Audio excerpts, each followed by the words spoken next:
گزارے کیسے زندگی، آؤ علماء سے پوچھ لیں، آئے جو مشکل پیش کوئی، آؤ علماء سے پوچھ لیں۔ الحمدللہ رب العالمین والصلاة والسلام علی سید المرسلین، اما بعد فاعوذ باللہ من الشیطان الرجیم، بسم اللہ الرحمن الرحیم۔ الصلاة والسلام علیک یا رسول اللہ وعلی آلک واصحابک یا حبیب اللہ۔ الصلاة والسلام علیک یا نبی اللہ وعلی آلک واصحابک یا نور اللہ۔ میٹھے میٹھے اسلامی بھائیوں اور مدنی چینل کے ناظرین، سلسلہ دارالفتہ اہل سنت میں ایک بار پھر آپ کو مرحبا کہتے ہیں۔ ابتداءً درود پاک کی فضیلت کے فرمان مصطفیٰ صلی اللہ تعالی علیہ وسلم ہے کہ جس نے کتاب میں مجھ پر درود پاک لکھا تو جب تک میرا نام اس میں رہے گا فرشتے اس کے لیے استغفار یعنی بخشش کی دعا کرتے رہیں گے۔ صلو علی الحبیب صلی اللہ تعالی علی محمد صلی اللہ علیہ وسلم۔ مدنی چینل کے ناظرین، آئیے مفتی صاحب تشریف فرما ہیں، پہلا سوال میں عرض کرتا ہوں ان کی بارگاہ میں۔ حضور یہ ارشاد فرمائیں کہ جو کمیشن ایجنٹ ہوتے ہیں اس کو یہ کہنا کہ میرا یہ جو مال ہے آپ اس کو اتنے ریٹ پر بکوا دیں اور اس سے اوپر جو بھی نفع ہوگا وہ آپ کو دے دیا جائے گا، تو اس حوالے سے کیا فرمائیں گے؟ الحمدللہ رب العالمین والصلاة والسلام علی سید الانبیاء والمرسلین، اما بعد فاعوذ باللہ من الشیطان الرجیم، بسم اللہ الرحمن الرحیم۔ مال بکوانے کے لیے یا جو ہے وہ خریدنے کے لیے کسی شخص کو جو ہے وہ اپنا وکیل جو ہے وہ مقرر کریں کہ میرا مال یہ بکوا دو یا میرے لیے یہ مال تلاش کرو اور مجھے دلوا دو، دونوں طور پر جو ہے وہ کام ہوتا ہے مارکیٹ کے اندر۔ اس کو بروکری یا کمیشن جو ہے وہ کمیشن ایجنٹ ہوتے ہیں یا بروکر کہلاتے ہیں جو یہ کام کرتے ہیں۔ اب اس میں مختلف طریقے جو ہے وہ لوگوں کے رائج ہوتے ہیں۔ ایک تو یہ ہے کہ بھئی یہ میرا مال ہے، میری طرف سے اس کے یہ ریٹ ہیں، اس سے کم میں نہیں بیچنا، اس سے زیادہ میں جتنے میں تم بیچ دو وہ تمہارا نفع ہوگا، باقی میری قیمت مجھے جو ہے وہ دے دینا۔ ٹھیک ہے۔ اور دوسرا یہ ہے کہ یہ مال جو ہے وہ بکوا دو اور ریٹ بھی عموماً بتا دیتے ہیں، لیکن کمیشن الگ سے جو ہے وہ طے کرتے ہیں کہ جو بھی تم مال بکواؤ گے اس کا اتنا پرسنٹ جو ہے وہ میں تمہیں کمیشن دوں گا۔ یا یہ ہے کہ وہ جو بیچنے والے ہیں ان سے کمیشن ایجنٹ خود مال جو ہے وہ لے لیتے ہیں اور پھر آگے وہ جو ہے وہ جو مشتری یعنی خریدار ہوتے ہیں ان سے کمیشن جو ہے وہ وصول کرتے ہیں۔ یا یوں بھی ہوتا ہے کہ یہ خود خرید لیتے ہیں، یعنی کمیشن ایجنٹ خود مال کو ہی خرید لیتا ہے کہ بھئی یہ مال آپ مجھے اتنے میں بیچ دو، آگے میری مرضی میں جتنے میں بیچوں آپ سے میرے یہ پیسے طے ہو گئے، یہ میں آپ کو جو ہے وہ دوں گا۔ تو اس کی مختلف جو ہے وہ صورتیں ہوتی ہیں، بعض جائز ہیں اور بعض ناجائز ہیں۔ ٹھیک ہے۔ اولاً تو یہ بات رکھی جائے کہ کمیشن کے لیے جو کام کا جو معاملہ ہوتا ہے تو کسی کو کوئی چیز جو ہے وہ خریدوانا یا جو ہے وہ بکوانا یہ کسی انسان کے بس میں تو نہیں ہے، یعنی زیادہ سے زیادہ آپ اس کو قائل کر سکتے ہیں، اس کی خوبیاں بتا سکتے ہیں، باقی خریدنا تو سامنے والے کا اپنا فعل ہے کہ وہ اپنی مرضی سے جو ہے وہ خریدے گا۔ ٹھیک ہے۔ لیکن یہ چونکہ ایک رائج صورت ہے تو اس لیے فقہائے کرام نے اس کی اجازت دی ہے، مگر یہ اس میں شرط لگائی ہے کہ اس کی جو اجرت ہوگی، یہ کام کرنے کی جو اجرت ہوگی، جو بھی کمیشن ایجنٹ ہوگا وہ اجرت مثل ہی ہو سکتی ہے کہ ایسا کام کرنے کی عرفاً مارکیٹ میں جتنی اجرت بنتی ہے فقط اتنی ہی لی جا سکتی ہے۔ ٹھیک ہے۔ اس سے زائد جو ہے وہ اجرت طے کرنا وہ جائز نہیں ہے، وہ اس کے حق میں حلال نہیں ہوگی، بلکہ جتنی اجرت مثل طے کریں گے فقط اتنی ہی کہ وہ حقدار ہوں گے۔ تو یہ یاد رکھنا ضروری ہے۔ تو اب اگر یوں کہا کہ یہ قیمت جو ہے وہ اتنے کی، اس سے اوپر جو ہے وہ تمہارا نفع ہے، تب اوپر اجرت مثل کی مقدار کے اندر اگر ہے تو وہ تو ٹھیک ہے، اس کی اجرت ہو گئی۔ ٹھیک ہے۔ اب اگر اس سے اوپر نہیں بکتا، اتنے میں ہی بکتا ہے جتنے میں اس نے جو ہے وہ کہا ہے، تو اب اگر اس نے اس کے ساتھ پہلے اجارہ طے کیا تھا کہ میں بروکری جو ہے وہ تمہیں دوں گا، تو اب ایسی صورت کے اندر اجرت مثل کے مطابق بروکری دینی ہوگی، چاہے جو ہے وہ زیادہ کا بکے یا نہ بکے، کیونکہ ہو سکتا ہے کہ وہ اتنے کا جو ہے وہ نہ بکے یا ہو سکتا ہے بہت زیادہ کا بک جائے۔ تو دونوں صورتوں کے اندر یہ ہے کہ اجرت مثل کے مطابق وہ اجرت کا حقدار ہوگا۔ زیادہ میں بک گیا تو جتنا نفع ہوا وہ سارا اصل مالک کا ہوگا اور یہ فقط اپنی اجرت مثل ہی لے سکتا ہے. اچھا، اب اس میں بچنے کے لیے کہ یہ ہم زیادہ سے زیادہ نفع کما لیں، یہ کرتے ہیں کہ اس چیز کو خرید لیتے ہیں. صحیح. اب اگر واقعی خرید لیا ہے کہ بھئی یہ چیز آپ نے مجھے بیچ دی، اب میں اس کا مالک ہوں، میں اس کو جتنے میں چاہے بیچوں، تو یہ تو ٹھیک ہے، اس میں کوئی حرج نہیں ہے. اب یہ خرید و فروخت نقد بھی ہو سکتی ہے کہ بھئی یہ آپ اپنے پیسے لیں، آپ جائیں، اب اس مال سے آپ کا تعلق نہیں، یہ میرا ہے، میں جانوں، چاہے مجھے نقصان ہو یا جو ہے وہ 10 گنا زیادہ فائدہ ہو. ٹھیک ہے.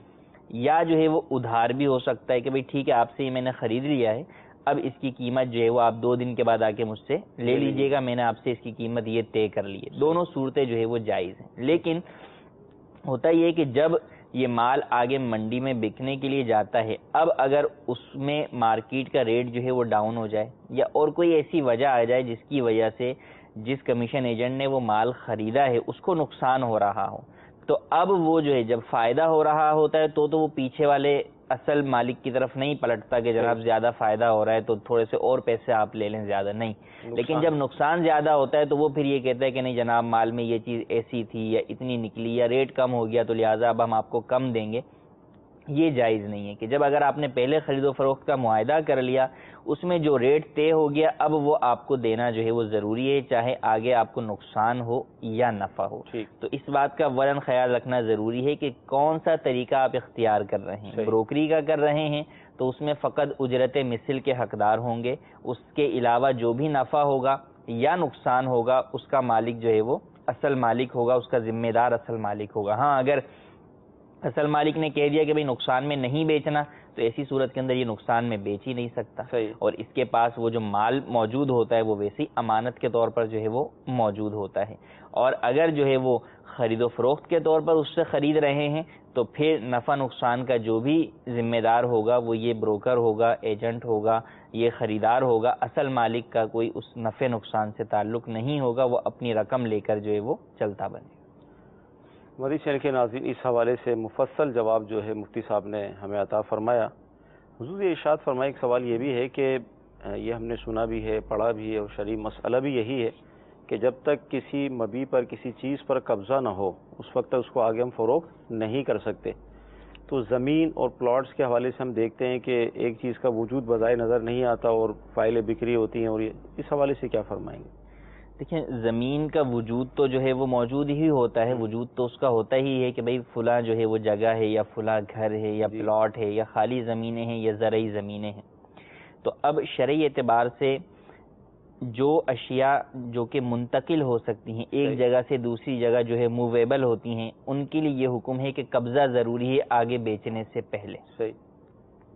کیونکہ وہ قبضے سے بندے کے ذمان میں آ جاتی ہیں، اس کی ذمہ داری میں آ جاتی ہیں. اب اگر نقصان ہوتا ہے تو اس کا نقصان ہوتا ہے. شرعی اعتبار سے قبضہ یوں جو ہے وہ ضروری ہے کہ حدیث میں منع فرمایا لا تبیع ما لیس عندک، کہ جو چیز تمہارے پاس نہ ہو، تمہارے قبضے میں نہ ہو، اسے مت بیچو.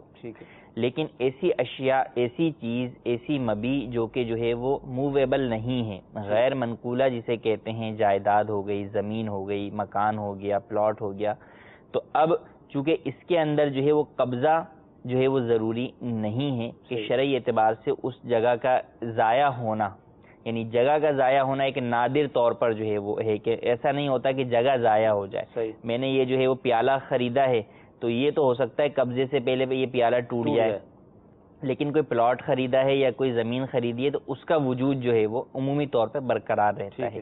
ہاں، اس میں بھی علماء نے فرمایا کہ ایسی جگہیں کہ جن کے ضائع ہونے کا جو ہے وہ اندیشہ ہے، مثلا دریا کے کنارے ہے وہ جگہ کہ پتہ ہے ڈوب جائے گی، تو وہاں پر بھی قبضہ جو ہے وہ ضروری ہوگا. لیکن عمومی حالات میں جو جائیداد ہے، زمین ہے، پلاٹ ہے، مکان ہے، ان کا چونکہ جو ہے وہ نادر ہونا، ان کا جو ہے وہ نقصان ہونا جو ہے وہ نادراً ہوتا ہے، تو اس لیے اس میں قبضے کی حاجت نہیں، بغیر قبضے کے بھی آگے جو ہے وہ بیچا جا سکتا ہے. ہاں، یہ ضروری ہے کہ وہ متعین ہو کہ وہ کون سی جگہ ہے، اس کا جو ہے وہ 4 دیواری یا کم از کم اس کا کرائٹیریا پتہ ہو کہ وہ کتنے گز کی ہے اور کہاں سے کتنی ہے، مشرق سے کتنی، مغرب سے کتنی، یہ ضروری ہے. اب قبضہ جو ہے وہ کر لیا، اب قبضے کے بغیر بھی اس کو جو ہے وہ آگے بیچنا جائز ہے. لیکن فائلوں کی صورت کے اندر جو خرید و فروخت کا ایک عمل جو ہے وہ جاری ہوتا ہے، اس میں چند ناجائز چیزوں کا لوگ جو ہے وہ ارتکاب کرتے ہیں. اولاً تو یہ کہ وہ جگہ کون سی ہے، کہاں ہے، یہی نہیں پتہ ہوتا. یعنی ایک پلاٹ بک رہا ہے ایک ٹاؤن کے اعتبار سے جو ہے وہ کہ اس ٹاؤن میں ہے، لیکن اس ٹاؤن میں وہ کون سا پلاٹ ہے، وہ ٹاؤن جو ہے وہ زمین کے خطے پر جو ہے وہ وجود میں آ بھی چکا ہے یا نہیں، یا فقط کاغذی بنیادوں پر ہی وہ اب تک ٹاؤن بنا ہوا ہے. تو یہ ضروری ہے کہ اگر تو وہ زمین کے خطے پر موجود ہی نہیں ہے، آپ نے جو ہے وہ ویسے ہی ایک نقشہ بنا لیا اور گورنمنٹ سے پاس کرا لیا، اب اس کی فائل در فائلیں بک رہی ہیں تو اس کی کوئی حیثیت نہیں ہے، وہ خرید و فروخت ہی اولاً ہی ناجائز ہے. ٹھیک ہے. تو اولاً تو زمین جو ہے وہ موجود ہو، پھر اس زمین کے اندر مبی کا متعین ہونا، جو چیز بیچی جا رہی ہے، جو پلاٹ ہے اس کا متعین ہونا ضروری ہے کہ وہ کتنے گز کی ہے. اچھا یوں بھی چلے معلوم ہوگا کہ جناب 120 گز کا جو ہے وہ پلاٹ بیچا جا رہا ہے، لیکن وہ 120 گز کا پلاٹ جو ہے وہ کس جگہ پر ہے، وہ کارنر کا پلاٹ ہے، درمیان کا پلاٹ ہے. اچھا ابھی میں اگر دیکھنے جاؤں تو کیا مجھے وہ دکھ سکتا ہے کہ وہ پلاٹ آپ کا یہاں سے لے کے یہاں تک موجود ہے؟ ایسا کچھ بھی جو ہے وہ نہیں ہوتا، اس کی تعیین جو ہے وہ نہیں ہوتی. تو یہ مجہول ہوتی ہے مبی جس کے اندر، تو اس کی خرید و فروخت اولاً ہی ناجائز ہے. پہلا سودا ہی ناجائز ہے تو اگلے سودے بھی یوں ہی ناجائز در ناجائز ہوتے چلے جاتے ہیں، فائلوں کی بنیاد پر، فقط انویسٹمنٹ کی بنیاد پر، اور لوگ اس سے جو ہے وہ نفع کما رہے ہوتے ہیں. تو جس کی ابتدا ہی ناجائز سے ہوئی ہے تو اس کا جو لوگ نفع کما رہے ہیں وہ بھی ناجائز ہے اور خبیث ہے. اس کو ان پر لازم ہے کہ فسخ کریں اور ہر ایک جو ہے وہ اس جس سے جو رقم لی ہے اسے واپس کرے. تو یہ خیال رکھنا ضروری ہے کہ قبضے میں اگرچہ قبضہ تو ضروری نہیں ہے، لیکن آگے بیچنے کے اندر جو ہے وہ یہ ضروری ہے کہ اولاً خریدنے میں بھی اور آگے بیچنے میں جگہ کا متعین ہونا ضروری. اچھا پھر یہاں پر ایک اور مسئلہ آتا ہے کہ اب جگہ جو ہے وہ چلے مان لیں کہ گھر ہے، میرا اپنا ہی گھر ہے، بنا ہوا ہے اور سب چیزیں متعین ہیں، وہ جو ہے وہ میں نے کسی کو جو ہے وہ بیچ دیا. اب اس شخص نے قبضہ کیے بغیر کسی تیسرے کو بیچ دیا. یہاں تک تو ٹھیک تھا کہ یہ جائز تھا، لیکن اب معاملہ جب آتا ہے قانونی اعتبار سے کاغذات کی منتقلی کا معاملہ، تو اب جو پیپرز بنتے ہیں اس کے مطابق پیپر میں یہ لکھا ہوگا کہ میں اس تیسرے شخص کو بیچ رہا ہوں. حالانکہ میں تو اس تیسرے شخص کو بیچ ہی نہیں رہا، میں نے تو جو ہے وہ بیچ والے دوسرے شخص کو جو ہے وہ بیچا ہے. پھر میں نے بیچا مثلا 10 لاکھ کا، آگے اس نے بیچا 12 لاکھ کا، تو میں جا کے یہ بھی اقرار کرتا ہوں کہ میں اس مکان کی قیمت 12 لاکھ وصول کر چکا ہوں. تو یہ سارا جھوٹ کا ایک عمل ہوتا ہے جو کہ قانونی چارہ جوئی کے اندر جو ہے وہ لوگ اختیار کرتے ہیں ٹیکس سے بچنے کے لیے یا دیگر معاملات سے بچنے کے لیے. تو یہ جائز نہیں ہے. تو قبضہ اگرچہ ضروری نہیں ہے، لیکن آگے جو بھی معاملات ہیں ان سب میں شریعت کی پاسداری اور شرعی اعتبار سے جھوٹ اور اس طرح کے تمام گناہوں سے بچنا یہ بے حد ضروری ہے. مزید چل کے ناظرین، زمین اور پلاٹس کے حوالے سے جو خرید و فروخت کا سلسلہ ہے، جائز صورت کو بھی بیان کیا گیا اور جو ناجائز صورتیں ہیں مفتی صاحب نے اس کو بھی بیان کیا. آئیے آپ کی کالز کو ہم شامل سلسلہ کرتے ہیں. میں ضیاء کوٹ سے محمد محسن رضا طاری عرض کر رہا ہوں. آپ کی بارگاہ میں سوال یہ ہے کہ مسجد میں بیع و فروخت کرنا یا کوئی چیز خریدنا یا بیچنا یہ ناجائز ہے، تو اگر کوئی مسجد میں پیسے دے کہ میرے لیے فلاں چیز لے آنا، تو کیا وہ مسجد میں پیسے لینا جائز ہے؟ انشاءاللہ عرض کرتے ہیں. جی اگلی کال. قسطوں پہ کاروبار کرنا جو ہے وہ شرائط کی وجہ سے ناجائز ہو جاتا ہے. تو اگر جو آپ کی ماہانہ قسط اگر فار ایگزامپل بن رہی ہے، اس کو پابند کرنے کے لیے کسی بھی کسٹمر کو کہ آپ نے پابند ہے اور ورنہ وہ ڈیلے کر دیتے ہیں پیمنٹ نہیں، اس وجہ سے شرط لگائی جاتی ہے زیادہ تر عام طور. اسی طرح جب بل جمع کروانے ہمیں جو یوٹیلٹی بل آتے ہیں یا فیسیں آتی ہیں بچوں کی اسکول کی، اس پہ بھی جو ڈیٹ لکھی ہوتی ہے کہ فلاں ڈیٹ تک آپ نے جمع کرانی ہے، اس کے بعد اتنا جرمانہ ہے. یہ جو شرائط ہیں یہ بھی اسی طرح یہ ساری جو شرطیں جو ہیں یہ بھی ناجائز ہو جائیں گی. انشاءاللہ عرض کرتے ہیں. مسجد میں خرید و فروخت تو منع ہے، لیکن اگر ہم کسی کو پیسے دے کر کوئی چیز منگواتے ہیں باہر سے تو وہ اس حوالے سے کیا فرمائیں گے؟ دیکھیں مساجد جو ہے وہ ذکر اللہ کے لیے ہیں، تو ان میں عقد معاوضہ یا عقد معاملہ کوئی بھی ایسا عقد جس کے اندر عوض کا جو ہے وہ لین دین ہو رہا ہو وہ جائز نہیں ہے. ٹھیک ہے. جس طرح بے خرید و فروخت جائز نہیں، یوں ہی اجارہ کرنا بھی جو ہے وہ مسجد کے اندر جائز نہیں. جو حکم مسجد کا ہے وہی فنائے مسجد کا بھی ہے. اب یہ ہے کہ کسی شخص نے مسجد کے اندر جو ہے وہ کہا کہ یہ چیز لا دو. اب کوئی دکانداری مسجد میں آیا ہوا ہے، کوئی ایک نمازی جو ہے وہ مل گیا دکاندار، اس کی کمپیوٹر کی دکان ہے، اور آپ نے کہا کہ یار تم جو ہے وہ مجھے کمپیوٹر جو ہے وہ لا دینا. تو صحیح. یہ تو آپ لا دینا کا معاملہ تو بعد ہے, اصل تو سودا ہی کر رہے ہیں آپ, اس سے پیسے بھی اسے جو ہے وہ دے رہے ہیں. صحیح. تو اصل جو شرعی اعتبار سے جو خرید و فروخت ہے, عقد ہے, عقد بے جسے ہم کہتے ہیں, ہم پہلے بھی بیان کر چکے ہیں, وہ تو زبانی ہے. صحیح. اگرچہ پیسوں کا تبادلہ نہیں ہوا, سامان کا تبادلہ نہیں ہوا, یہ زبانی عقد ہی جو ہے وہ مسجد میں ناجائز ہے. صحیح. یہ نہیں کہ سامان لے کر آ کر کوئی بیچے گا تو ناجائز ہے, اور بغیر سامان کیے ویسے ہی سودے کرتا رہے بیٹھ کے تو جو ہے وہ جائز ہو جائے گا. صحیح. وہ بھی ناجائز ہے. تو اگر تو یوں ہی عقد کر رہے ہیں تو وہ ناجائز ہی ہے.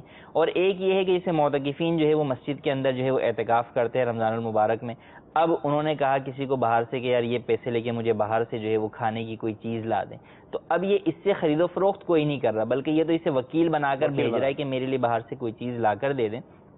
تو اس طور پر جو ہے وہ چیز منگانے میں حرج نہیں ہے کہ یہ کوئی عقد مبادلہ جو ہے وہ نہیں ہے, عقد معاوضہ جو ہے وہ نہیں ہے, معتکف کے ساتھ خاص نہیں ہے, اور بھی جو ہے وہ کئی کہہ دے. مگر چونکہ دیگر افراد تو خود بھی باہر جا سکتے ہیں, مسجد کے اندر جو ہے وہ دنیاوی بات چیت کرنے کے لیے جو ہے وہ ویسے ہی جو ہے وہ منع ہے کہ مسجد دنیاوی کاموں کے لیے جو ہے وہ نہیں بنائی گئی. ہاں یہ ہے کہ کوئی ضرورت ہے ایسی, جیسے مسجد کے اندر ہی کوئی کام ہو رہا ہے, اب کسی نے بھیج دیا کہ بھائی جا کے مسجد کے لیے سیل گھڑی کا جو ہے وہ لا کر دے دیں, اب وہ کوئی چلا گیا اور جا کے لے آیا, تو اس میں کوئی حرج نہیں ہے. لیکن اگر وہ دکاندار ہی ہے یا دکاندار کا نمائندہ یا اس کا وکیل جو ہے وہ کھڑا ہوا ہے کہ وہ آواز لگا رہا ہے ہاں بھائی کس کس نے کیا کیا خریدنا ہے, مجھے جو ہے وہ پیسے دے دیں, میں آپ کو جو ہے وہ فراہم کرتا ہوں چیزیں, تو یہ گویا کہ خرید و فروخت ہی مسجد کے اندر ہو رہی ہے, تو یہ جائز نہیں.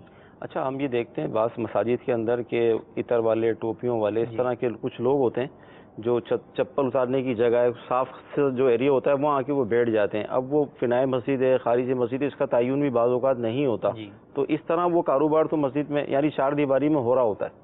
دیکھیے اب اس میں یہی ہے کہ اگر مسجد کے اندر جو ہے وہ فنائے مسجد کا حصہ ہے تو اس کا حکم عین مسجد والا ہی ہے کہ اس میں تو خرید و فروخت جائز نہیں ہے. اور اگر وہ خارج مسجد ہے, نہ عین مسجد ہے نہ فنائے مسجد ہے, تو ایسی صورت کے اندر خرید و فروخت جو ہے وہ جائز ہوگی. ہاں یہ ہے کہ اب لوگوں کو نہیں معلوم ہوگا کہ یہ خارج مسجد میں بیٹھا ہوا ہے, اگر وہ کہیں سے معلوم کر بھی لے کسی سے کہ بھئی اس مسجد میں خارج مسجد, لوگ یہی سمجھیں گے کہ یار مسجد کے اندر جو ہے وہ بیچ رہا ہے. تو اس سے لیے بچنا چاہیے کہ لوگ آج اس کو یہاں بیٹھ کر دیکھتا ہوا کریں گے, اس نے اگرچہ پوچھ لیا ہوا کہ یہ جگہ خارج مسجد ہے, لیکن بقیہ سب کو تو نہیں پتا, لوگ تو چار دیواری کو مسجد سمجھتے ہیں, وہ آئندہ کسی اور سے بھی یوں خرید و فروخت کریں گے. تو ایسے افراد کو چاہیے کہ مسجد کے مین گیٹ سے باہر ہی جو ہے وہ بیٹھ کر خرید و فروخت کریں. قسطوں پہ جو شرائط کے ساتھ کاروبار کی صورتیں ہیں, تو بعض اوقات ایسا ہوتا ہے کہ شرطیں اس لیے بھی لگائی جاتی ہیں تاکہ وہ ماہانہ قسط جو ہے وقت پر دے, ورنہ آپ کو پتہ ہے سستی کا دور ہے, بعض اوقات لوگ وقت پر پیسے نہیں دیتے, تو اب کیا صورت بنے گی؟ دیکھیں اس کے اندر یہ ہے کہ شرعی اعتبار سے جو ناجائز شرطیں ہیں ان سے بچنا تو ضروری ہے. اب کوئی قسط جو ہے وہ لیٹ کرتا ہے, اگر تو بلا وجہ لیٹ کرتا ہے تو وہ خود گناہگار ہے, شرعاً بھی اس کی پکڑ ہے, اور اگر قانونی اعتبار سے بھی ایسی چارہ جوئی یہ شخص کر سکتا ہے تو اس کے خلاف قانونی چارہ جوئی کرے کہ جناب یہ مجھے قسطیں ادا نہیں کر رہا. اور ایک یہ ہے کہ وہ واقعی جو ہے وہ مقروض ہے, تنگ دست ہے, تو اس کے لیے تو حکم یہی ہے کہ اس ایسے شخص کو جو ہے وہ مہلت دی جائے تاکہ وہ اپنے قرض کی جو ہے وہ ادائیگی, دین کی ادائیگی جو ہے وہ آرام سے کر سکے. تو اس کو تو مہلت دینی چاہیے, جو شخص مہلت دے سکتا ہے تو اسے چاہیے کہ سامنے والے کو مہلت دے تاکہ وہ اپنے دین کی ادائیگی آرام سے جو ہے وہ کر سکے. اور جو بلا وجہ ٹال مٹول کرتا ہے تو اس کے لیے قانونی چارہ جوئی کا جو ہے وہ آپشن جو ہے وہ موجود ہے. تو اس سے بچنا یوں کہ ہم ناجائز شرطیں لگاتے چلی جائیں تو اس سے وہ نظام درست نہیں ہوگا. یعنی لوگ جو ہے وہ لیٹ فیس کے باوجود بھی جو ہے وہ لیٹ فیس دے ہی رہے ہوتے ہیں, گناہ الگ ہو رہا ہوتا ہے اور نقصان جو ہے وہ الگ ہو رہا ہوتا ہے. تو اصل تو یہ ہے کہ شریعت مطہرہ نے جو مسلمانوں کے درمیان عقود رکھے ہیں وہ آپس میں ایک دوسرے کے ساتھ اس بنیاد پر رکھیں کہ ہر ایک دوسرے کے حقوق کا خیال کریں. تو جب سامنے والے کا آپ حقوق کا خیال رکھیں گے تو وہ دوسرا بھی آپ کے حقوق کا خیال رکھے گا. اگر ایک فرد نہیں بھی رکھتا, وہ جو ہے وہ غلط راہ پر چل رہا ہے, زبردستی آپ کی وقت پر پیمنٹ نہیں کرتا, تو بھی ممکن ہے کہ آپ کے درست معاشرت کی وجہ سے, درست معاملے کی وجہ سے دیگر افراد آپ کے ساتھ جو ہے وہ احسن انداز کے اندر پیش آئیں. تو یہ صورت جو ہے وہ یوں ہی ہوگی کہ اس میں قسطوں پر آپ جو ہے وہ فائن نہیں لگا سکتے, پینلٹی نہیں لگا سکتے کہ وہ جرمانہ ہے, اور جرمانہ جو ہے وہ اسلام میں منسوخ ہے, جائز نہیں ہے, اس کی ہرگز اجازت نہیں ہے. یوں ہی انہوں نے مثالیں دیں کہ بلز ہوتے ہیں, ٹیلی فونز کے بل ہیں, دیگر چیزوں کے بل ہیں, تو اس کے اندر بھی ایک تو یہ جبرن لگا ہوا ہے قانونی اعتبار سے، آپ اس میں کچھ کر نہیں سکتے، تو یوں آپ مجبور ہیں، لیکن جان بوجھ کر اگر آپ لیٹ کرتے ہیں اسے تو آپ گناہگار ہوں گے، کیونکہ اب جان بوجھ کر لیٹ کر رہے ہیں تو آپ کی غلطی ہے نا، تو اب جرمانہ خود آپ اپنے اوپر جو ہے وہ اوڑھ رہے ہیں تو بھی گناہگار ہوں گے. تو اس میں بھی خیال رکھنا ضروری. بہت سارے لوگ جو ہے وہ بے احتیاطی کے اندر جناب بل وقت کے اوپر جمع نہیں کراتے، اگلے مہینے جمع کرا دیں گے، بعد میں جمع کرا دیں گے. تو وہ یہاں یہ بات ذہن میں رکھیں کہ جرمانے کی وجہ سے وہ گناہگار ہوں گے اگر ان کی کوتاہی کی وجہ سے وہ جرمانہ ان پر لازم ہوتا ہے. ٹھیک. مزید کال. السلام علیکم ورحمۃ اللہ وبرکاتہ. وعلیکم السلام ورحمۃ اللہ وبرکاتہ. عرض یہ کہ میرا کام نا سافٹ ویئر کا ہے. سافٹ ویئر کے کام میں کبھی کبھی سم ٹائم ایسا ہوتا ہے کہ کچھ لوگ جو ہے کہتے ہیں کہ میں آپ کا یہ سافٹ ویئر بکوا رہا ہوں اور مجھے اس میں نا میرے پیسے رکھ لیے گا. اول تو ہم کوشش کرتے ہیں کہ ایسا نہ کریں، لیکن کبھی کبھی ہمیں ایسا کرنا پڑ جاتا ہے تو ہم کہتے ہیں ٹھیک ہے. تو اس کو ہم اوپر سے نہیں رکھتے، لیکن ہم اپنی خوشی سے ہم دے دیتے ہیں اس کو. لیکن اس کے جو ہمارے ریٹ ہوتے ہیں وہ اپ ڈاؤن ویریبل، اس میں ویریشن آتا ہے. تو کسی کو کم کسی کو زیادہ میں دیا جا رہا ہوتا ہے اس کے کام کو نوعیت کو اور اپنے کام کی نوعیت. تو اس لیے جو ہم یہ چاہ رہے ہیں کہ اس میں یہ کمیشن دینا ہمارا جائز ہے یا ناجائز. انشاءاللہ عرض کرتے ہیں. جی اگلی کال. میرا مفتی صاحب سے یہ سوال ہے کہ کیا ہم نابالغ سے خرید و فروخت کر سکتے ہیں؟ براہ کرم جواب ارشاد فرما دیجیے. انشاءاللہ سافٹ ویئر کے حوالے سے جو آئی کال. دیکھیں اب اس کے اندر یہ ہے کہ جو کمیشن ہے وہ کسی نہ کسی کام کا ہے. صحیح. فقط جو ہے وہ یہ کہہ دیا کہ بھئی فلاں جو ہے وہ دکان پر آپ چلے جائیں. جیسے میں پوچھوں کہ جناب جو ہے وہ کمپیوٹر کی دکان کا ہے تو کہیں فلاں دکان اس جگہ پر دکان ہے، آپ وہاں چلے جائیں، میرا نام لے کر جو ہے وہاں سے خرید و فروخت کر لیجئے گا. ٹھیک. تو اب یہ فقط جگہ کا جو ہے وہ بتا دینا کہ اب میں وہاں جو ہے وہ چلے جاؤں، اور اب اس کے جو ہے وہ کمیشن جو ہے وہ مانگنا، چاہے مجھ سے مانگا جائے یا اس دکاندار سے کہ میں تمہارے لیے گاہک لایا ہوں. حالانکہ گاہک تو نہیں لایا، اس نے تو فقط جو ہے وہ بتایا ہے اسے کہ بھئی یہ دکان جو ہے وہ اس جگہ پر موجود ہے، وہاں جا کے خریداری کر لیں. تو اس کی اجرت نہیں ہے. تو اگر اسی طرح کا ہے کہ اس نے اپنے کسی جان پہچان والے کو یہ کہہ دیا کہ جناب اس سافٹ ویئر والے سے جو ہے وہ سافٹ ویئر جو ہے وہ خرید لیں، اور ادھر اس کو بول دیا کہ بھئی وہ بندہ آ رہا ہے لہٰذا اب جو ہے میرا کمیشن بھی رکھنا ہے، تو یہ کمیشن درست نہیں ہے. اس میں دینا بھی جائز نہیں ہے، اس کا لینا بھی جائز نہیں ہے. واضح طور پہ ایسے افراد کو پہلے ہی منع کر دیں. ہاں واقعی وہ بھاگ دوڑ کر کے جو ہے وہ آپ کے لیے گاہک جو ہے وہ لے کر آتا ہے اور اس نے آپ سے پہلے سے جو ہے وہ کہا ہوا ہے کہ بھئی میں آپ کے لیے جو ہے وہ گاہک لے کر آؤں گا اور میں کمیشن لوں گا. تو اب ایسی صورت میں جو کمیشن مارکیٹ کے اندر ہے اس طرح کا، ہر فیلڈ کا الگ کمیشن ہوگا. اسٹیٹ ایجنسی والے ہیں ان کا الگ ہوگا، ان کی سافٹ ویئر جو ہے وہ فیلڈ ہے اس کے اندر الگ ہوگا. تو الغرض جہاں پر جیسا جو ہے وہ رائج ہے، عرف کے مطابق جتنی اجرت بنتی ہے اتنی جو ہے وہ آپ اسے دے سکتے ہیں. ٹھیک. نابالغ سے خرید و فروخت کا حکم. نابالغ جو ہے وہ اگر تو سمجھدار نہیں ہے، ناسمجھ بچہ ہے جس کو پتہ ہی نہیں کہ پیسہ جو ہے وہ کیا چیز ہے اور جو ہے وہ چیز کیا ہے، تو اس سے خرید و فروخت جو ہے وہ جائز نہیں ہے. ہاں ایسا نابالغ بچہ جو کہ سمجھدار ہے، سارے معاملات کو سمجھتا ہے، 7 8 9 سال کا 10 سال کے بچے ہیں جو خرید و فروخت کرتے ہیں اور وہ جو ہے وہ کوئی چیز خریدتے ہیں اور ان کے جو ولی ہیں، اگر والد ہیں تو والد یا جو ہے وہ ان کے بھائی یا دادا جو بھی حیات ہیں جو ولی کہلاتے ہیں شرعی اعتبار سے، ان کی طرف سے اجازت ہے کہ وہ خرید و فروخت کر سکتے ہیں، تو وہ خرید و فروخت اس سے کی جا سکتی ہے. لیکن نابالغ کی وہی خرید و فروخت جو ہے وہ جائز اور درست ہوگی جس میں اس کا نفع ہو. اگر نابالغ کو جو ہے وہ بچہ سمجھ کر آپ نے کوئی ایسی چیز اس سے جو ہے وہ بہت زیادہ نقصان میں اس کو جو ہے اس سے جو ہے وہ خرید لی کہ 10 روپے کی چیز آپ نے اس سے جو ہے وہ 5 روپے کے اندر جو ہے وہ خرید لی اور آپ خوش ہیں کہ جناب بچے سے چلو میں نے جو ہے وہ نفع کما لیا، تو یہ آپ کے لیے جائز نہیں ہے. عام آدمی ہے جو کہ بالغ ہے، سمجھدار ہے، وہ آپ اس کو قائل کر لیتے ہیں کہ جناب جو ہے وہ یہ چیز اتنے کی جو ہے وہ میں آپ سے خریدوں گا، اور وہ بخوشی جو ہے وہ بغیر کسی دھوکے کے آپ کو وہ اپنی چیز جو ہے وہ 10 کی بھلے 1 روپے کی بیچ دے، وہ جائز ہے. لیکن نابالغ کے ساتھ جب یہ معاملہ ہوگا اور نقصان نابالغ کا ہوگا تو وہ جائز نہیں ہوگا. تو اس بات کا خیال رکھنا ضروری ہے کہ جب نابالغ سے خرید و فروخت کریں تو اولاً وہ سمجھدار ہو، اپنے ولی کی طرف سے اس چیز کی اجازت بھی ہو. اب جیسے چھوٹا بچہ ہے، چھوٹی موٹی چیزیں تو جو ہے وہ دکان پر آ کر جو اس نے کچھ چیزیں خرید لیں، صحیح، تو وہ جو سمجھ آتا ہے کہ بھئی ولی کی طرف سے اجازت ہے، بچہ آگے چیز وغیرہ خریدتے ہیں.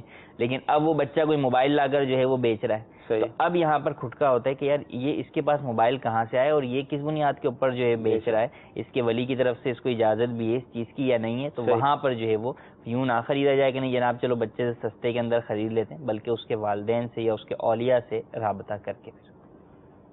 خرید و فروخت سے متعلق اہم معلومات الحمدللہ میں حاصل ہو رہی ہے. مزید کالز کو ہم شامل کرتے ہیں. میں محمد شریف کراچی سے بات کر رہا ہوں. میرا سوال ہے کہ دودھ کے جو سرکاری ریٹ ہے وہ 80 ہے اور بعض دکانوں کو 84 اور 86 کے حساب سے سیل کیا جاتا ہے. معلومات کرنی تھی اگر 80 بیچیں تو اس میں نفع نہیں ہے اور لوگ پانی ڈال کے 80 بیچ رہے ہیں, اور 86 خالص بیچیں تو وہ گورنمنٹ نہیں مانتی. انشاءاللہ عرض کرتے ہیں. جی اگلی کال. عبدالعزیز اتاری میرپور ماکھیلو سے عرض کر رہا ہوں. میرا مفتی صاحب سے سوال یہ ہے کہ ہم قرآن پاک پڑھاتے ہیں مسجد میں, تو فیس کے نام پہ ہر مہینے ہمیں تمام جو مدنی ہمارے پاس پڑھ رہے ہیں 100 روپے ہمیں دیتے ہیں. تو یہ مسجد میں فیس کے نام پر قرآن پاک پڑھانے کے نام پر یہ پیسے لینا یہ کیسا ہے؟ اگر لے رہے ہیں تو اس پر ہمیں ثواب ملے گا یا نہیں ملے گا؟ انشاءاللہ عرض کرتے ہیں. دودھ کے جو سرکاری ریٹ ہیں اس سے زیادہ بیچنا, اگر اسی ریٹ پہ بیچتے ہیں تو فائدہ نہیں ہوتا بقول ان کے. جی دیکھیں اصل میں یہ ہے کہ سرکاری اعتبار سے جو قانونی ریٹ موجود ہیں ان کے اوپر ہی جو ہے وہ بیچنا چاہیے, کہ اس کی خلاف ورزی کی صورت کے اندر ایک تو قانونی جرم کے مرتکب ہوتے ہیں. صحیح. اب اس جرم سے بچنے کے لیے جو ہے وہ یا تو جھوٹ بولتے ہیں, صحیح, یا جو ہے وہ رشوت جو ہے وہ دیں گے اپنے آپ کو بچانے کے لیے, یا پھر تیسرا یہ ہے کہ جو جرمانہ لگے گا وہ بھرنا پڑے گا یا جیل جانا پڑے گا. ان تینوں چیزوں کی ہی اسلام میں اجازت نہیں. جھوٹ حرام ہے, رشوت حرام ہے, اور مسلمان کا اپنے آپ کو ذلت پر پیش کرنا کہ جو ہے وہ جیل جائے یہ بھی جو ہے وہ جائز نہیں ہے. یوں ہی جرمانہ جو ہے وہ لگ جاتا ہے کہ جناب اتنے کا آپ پر جرمانہ ہو گیا, تو جرمانے کے بارے میں ابھی ہم بتا چکے ہیں کہ جرمانہ بھی جو ہے وہ ناجائز ہے, اسلام میں اس کی اجازت نہیں. تو قانونی اعتبار سے جو ریٹ ہیں اس کے مطابق ہی جو ہے وہ بیچے. اب اگر اس کے اندر نہیں ہوتا تو آپ قانونی اعتبار سے گورنمنٹ سے بات کریں. اس کاروبار میں آپ دیکھتے ہیں کہ میں اس چیز میں نہیں چل سکتا, تو پھر یہی ہے کہ آپ کوئی دوسری فیلڈ جو ہے وہ چینج کریں. ٹھیک ہے. مسجد میں قرآن مجید پڑھانا جی, اور پھر بچوں سے 100 روپے لینا. دیکھیں قرآن پاک پڑھانے کی اجرت لینا اس کی تو علماء نے اجازت دی ہے. البتہ مسجد کے اندر جو ہے وہ قرآن پاک پڑھانے کی اجرت لینا, تو اگر تو کوئی مدرسہ وغیرہ جو ہے وہ موجود ہے تو ایسی صورت کے اندر اس مدرسے کے اندر جو ہے وہ اجرت پر قرآن پاک پڑھایا جائے. ہاں اگر کوئی ایسا علاقہ ہے جہاں پر مدرسہ موجود نہیں ہے, مسجد ہی ہے, یہیں پر ہی تعلیم دین ہو سکتی ہے, اور اب جو ہے وہ اجرت بھی جو ہے وہ لینی ہے کہ مدرس کو جو ہے وہ دینی ہے, تو ایسی صورت کے اندر اجازت ہے جو ہے وہ اجرت جو ہے وہ لی جا سکتی ہے. ہاں یہ ہے کہ جب اجرت پر کوئی پڑھائے گا تو اسے جو ہے وہ ثواب وہ والا ہرگز نہیں ملے گا جو بغیر اجرت کے پڑھانے والے کو ثواب ملتا ہے. اچھا, اس میں جو بچے ہیں عموماً نابالغ ہی ہوتے ہیں, اب 100 روپے جو بچے سے لیے جا رہے ہیں تو اس پہ کوئی بنے گی وضاحت کے؟ اب اس میں دیکھیں یہ ہے کہ چونکہ دیکھیں فیسز تو چاہے اسکول کی ہوں یا مدرسے کی ہوں کسی کی بھی ہوں, والدین کی طرف سے ہی جو ہے وہ آتی ہیں. بچہ اپنی ملکیت تو جو ہے وہ دیتا نہیں ہے, تو اس اعتبار سے لینا تو جائز ہے. ہاں چھوٹے نابالغ بچوں کے اعتبار سے یہ بات ذکر کی وہ یوں ضروری ہے کہ چاہے اجرت پر پڑھائیں چاہے بغیر اجرت کے پڑھائیں. مسجد میں ایسے چھوٹے نابالغ بچوں کا آنا کہ جن کا پیشاب کا بھی خیال نہیں ہوتا اور مسجد کے تقدس کا خیال وہ نہیں رکھ پاتے, تو انہیں مسجد میں لانے سے منع کیا گیا.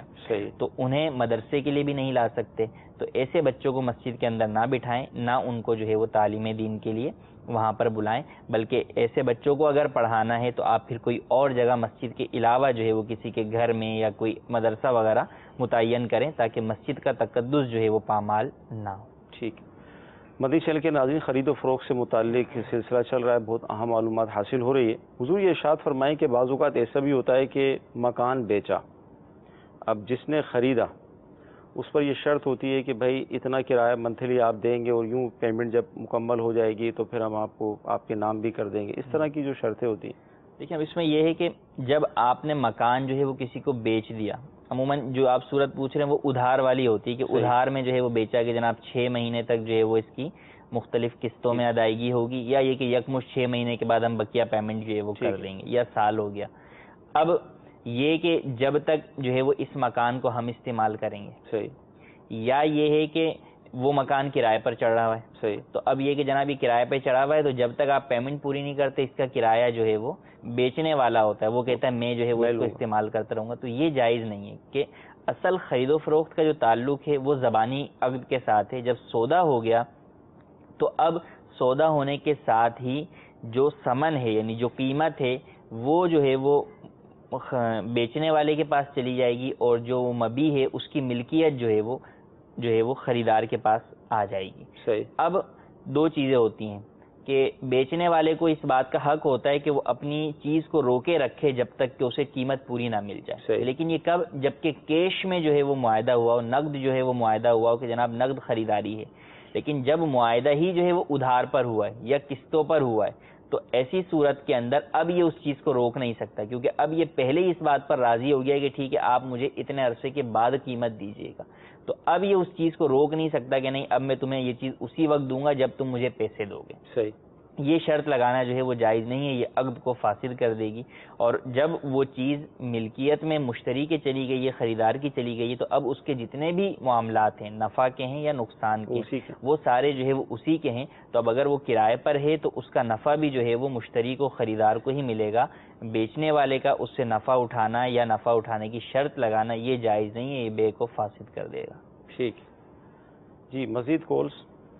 زبیر اتاری ٹانک کے پیچھے۔ میرا سوال مفتی صاحب کی بارگاہ میں یہ ہے کہ ہم مختلف کمپنیوں کے کارڈ اپنی دکان پر بیچتے ہیں۔ ہمارا علاقہ چونکہ دیہی ہے اور یہاں پر اتنی زیادہ سیل نہیں ہوتی ہے، تو جس کارڈ پر 100 روپے قیمت لکھی ہوتی ہے ہم وہ 105 روپے میں بیچتے ہیں، کیونکہ اگر 100 روپے میں ہم بیچیں گے تو ہمیں اس میں منافع بہت کم ہوتا ہے اور پیسے اس میں ہمارے زیادہ پھنسے ہوئے ہوتے ہیں، تو اس لیے ہم 105 روپے، تو ایسا کرنا جائز ہے یا نہیں؟ جی کیا فرمائیں گے؟ کارڈ دیکھیں اس کے اندر یہ ہے کہ اولاً تو کارڈ کی کوئی قیمت جو ہے وہ نہیں ہوتی، کارڈ کے پیچھے وہ منٹس ہوتے ہیں جو کمپنی کی طرف سے ملتے ہیں، تو یہ ایک اجارے کی صورت جو ہے وہ بنتی ہے، یہ خرید و فروخت جو ہے وہ در حقیقت نہیں ہے، اگرچہ ہمارے ہاں کارڈ خریدنا یا کارڈ بیچنا ہی کہا جاتا ہے، لیکن یہ در حقیقت جو ہے وہ اجارہ ہی ہوتا ہے کہ پیچھے جو منٹس ہوتے ہیں ان کے جو ہے وہ اجرت جو ہے وہ ادا کی جا رہی ہوتی ہے، تو اس میں جو قانونی اعتبار سے ہے اس کے مطابق ہی بیچیں، کمپنیوں کی طرف سے بھی اور گورنمنٹ کی طرف سے بھی اسی ریٹ پر بیچنا ضروری ہوتا ہے، تو خلاف قانون جو ہے وہ بیچنے کی اجازت نہیں۔ ٹھیک جی، اگلی کال۔ میں سبز منڈی سے فتح خان عرض کر رہا ہوں۔ ہمارا سوال یہ ہے کہ ہمارے پاس ویوپاری کا مال لے کر آتے ہیں جو ڈرائیور، ہم ان کو 300 روپے دیتے ہیں انعام کے طور پہ، اور ہر آدمی یہ 300 روپے دیتا ہے، کیا یہ 300 روپے ڈرائیور کو دینا جائز ہے یا ناجائز ہے؟ جی کیا فرمائیں؟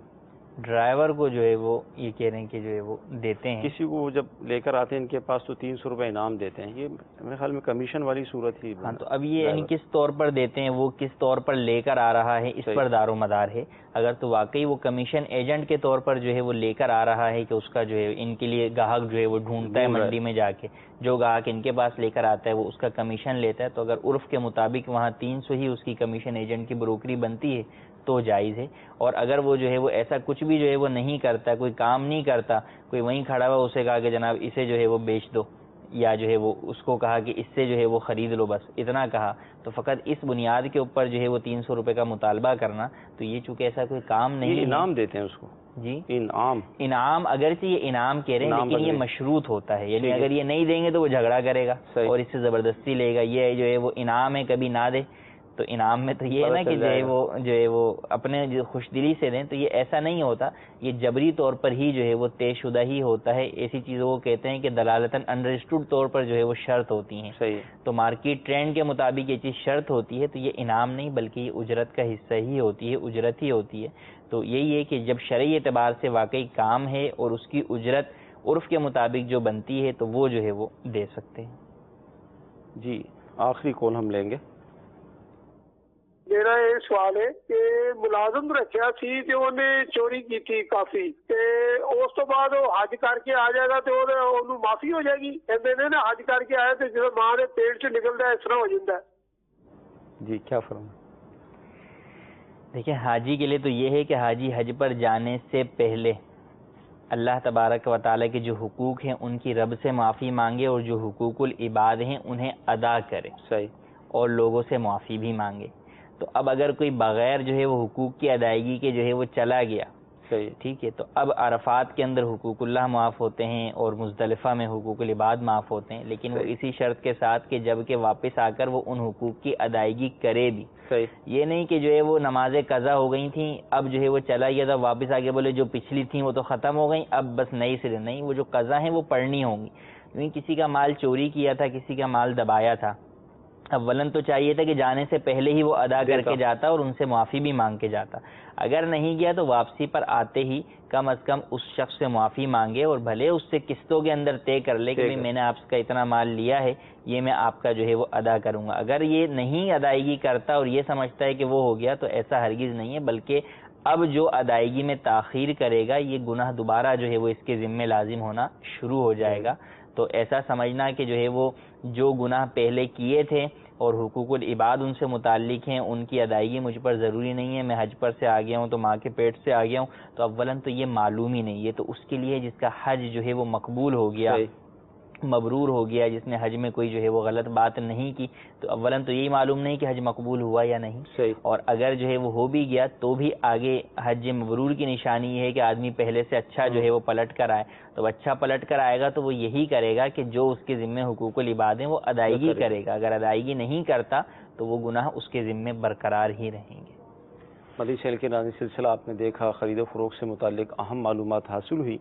ہم اللہ تعالیٰ کی بارگاہ میں دعا کرتے ہیں کہ اللہ عز و جل آج کا ہمارا یہ سلسلہ اپنی بارگاہ میں قبول فرمائے، جو ہم نے سنا ہے، جو سیکھا ہے، اس پر عمل کرنے کی توفیق عطا فرمائے۔ صلو علی الحبیب صلی اللہ تعالی علی محمد۔ گزارے کیسے زندگی، آؤ علماء سے پوچھ لیں۔